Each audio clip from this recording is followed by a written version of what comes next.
कोई गर्भ से ही कैसा पैदा होता है, चलो कर्म अलग चीज़ है, लेकिन जो कर्म करने का हमारे मालिक ने हमें समय और वक्त दिया है, उससे हमें अपना कर्म सुधारना चाहिए।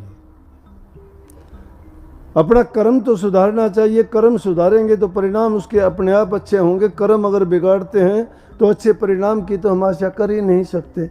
इसलिए संतों ने कहा कि नाम जपो, नाम जपो। नाम जपने से ही बहुत फायदे हो जाएंगे। सुमन किया करो उसका। नाम का सुमन करने से क्या होगा, एक तो आपके मन में दूसरे विचार नहीं आएंगे। दूसरे कौन से? जो नकारात्मक प्रकार की सोच है। कितने लोग आके कहते हैं कि जी मुझे टेंशन है। टेंशन क्या है? किस चीज़ की टेंशन है? टेंशन नहीं, वो रोग है, वो बीमारी है। उसके चित्त में शांति नहीं है। जब टेंशन, रोग, बीमारी में, नाम के बारे में, भक्ति के बारे में तो कम पूछने के लिए आते हैं, बीमारी वाले ज़्यादा आते हैं।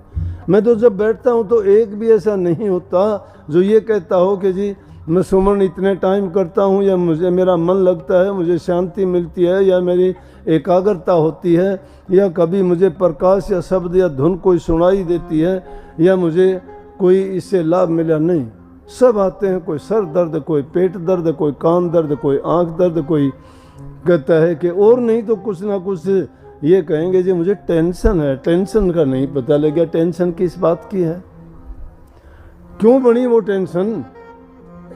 वो टेंशन यही टेंशन है।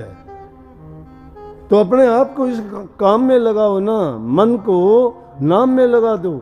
नाम जब तुम जपते चले जाओगे, मन खाली है, ये बड़ा शैतान है, ये डामाडोल रखता, टिकने ही नहीं देता।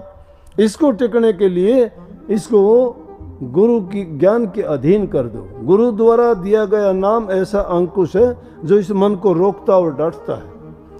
तो इसलिए गुरु की बात को तो भुला देते हैं, उसको तो भूले से भी याद करते ही नहीं कि सुमन होता क्या है। नहीं, ठग ये जरूर सीख जाते हैं। आज के युग में मैं कहूँ धर्म नहीं, धर्म धंधा हो गया है। धर्म धंधा हो गया है। कोई भी ऐरा खैरा नथु खैरा, पल्ले कुछ नहीं। एक में नहीं, 4 शब्द सीख लिए, एक तारा ठा के घर घर हो लिया।